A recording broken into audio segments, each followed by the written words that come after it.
In 1962, in May, a monster was captured in Argentina. He was tried in the Holy Land, and he was hung in May 1962. Adolf Eichmann, Yamach Shemoy V'Zichroy, who was personally responsible to implement the final solution of Eastern European Jewry. There was a Jew who physically executed him. He was hung. This Jew was a Yid from Yemen. A frumme ehrliche Yid, a Yemenite Jew mit the ganze Teimenische Slavos, which some of us Ashkenazim could learn from B'Mechillah. His name is Sholem Ken Nagar. And Israel kept his name in secret for 40 years so that neo-Nazis shouldn't try to take revenge of him. In May 2004, Tovshin Samach Dalit, Sholem Ken Nagar's name was revealed. And what's the first thing that happened? The German television phoned up Sholem Ken. They said, "Can we make an interview with you?" Sholem Ken Nagar was then 71 years old. He was a retired Jew. What did he do all day? He sat in Koilel and he learned all day. He told the German television, "No problem, make an interview with me." They said, "Can we make up a nice studio in Tel Aviv, a nice cafe, a nice restaurant?" No. The interview has to be in my Koilel. The Germans are in the Chiyekische. They know what order is. They know what structure is. And you know that Koilel is not the best example. Not every Koilel knacked like Shasaton. You know what I mean? The Iker is, that's why when a gematria is wrong, we say Ima Koilel. If there's coffee, there's no sugar. If there's sugar, there's no milk. If there's milk, it's spilled. If he was here in the morning, he's not here in the afternoon. Whatever, celebrity. The Germans come to the Koilel. There's svarim all over the place. This one is arguing. This one is fighting. They're debating the future of the Jewish people. They're deciding what Obama should do. Celebrity and freilich, they don't know what hit them. They tell Reb Sholem Ken, "Tu uns a tova, do us a favor. Let us make it nice. We'll go to a nice place." No, here in the Koilel. They interviewed Sholem Ken Nagar on television about the last days of Eichmann. He told them how much security Israel set up to watch this prisoner. He was in 5 chambers. And he said, "I was in charge to taste all the food that was given to him.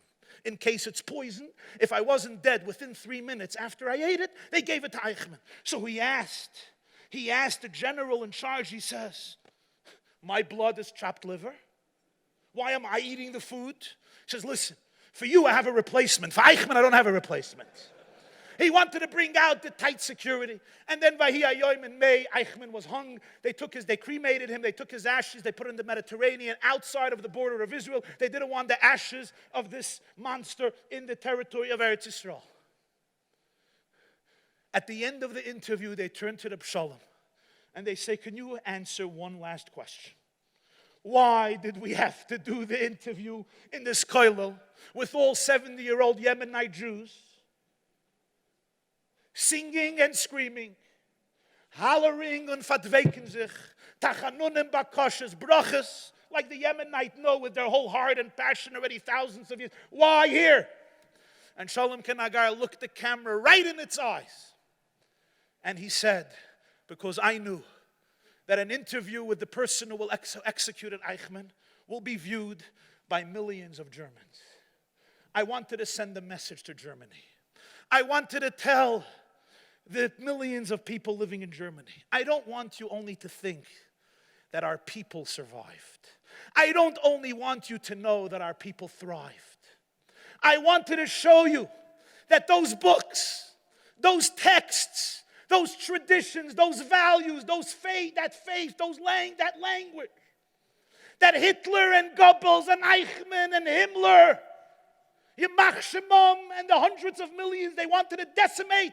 We're not only surviving as broken people. We're here with all those books that they burned by the hundreds of thousands, with all the shuls that they destroyed, with the 1.5 million children that they gassed. I want them to see Talmud Bavli, Talmud Yerushalmi, Medrash Rabbah, Rashbi, Ritva, Ran, Rambam, Amishtal HaMelech, HaRavid.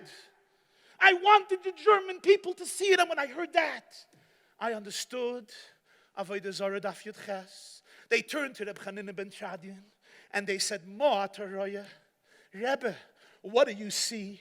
Rome destroys you and destroys the Torah. So Reb Chanina ben Chadian looked at his students and he said, let me tell you what I see. Gvilin Nisrafin, the parchment is being burnt, but va'oisius parchos, the letters are soaring. You can't burn ideas. You can't destroy souls. You can't decimate spirit. You can't annihilate Vekus. You cannot destroy the Kodesh HaKadoshim, the Achaz Bashana. It doesn't lend itself to Churban. Gvilin Nisrafin. The Guf went to Galus, but Va'oisius, the letters, the ideas, the soul, the neshama, the passion, the faith. Parchas, it's going up and it's going to remain in the consciousness of the world and it's going to remanifest itself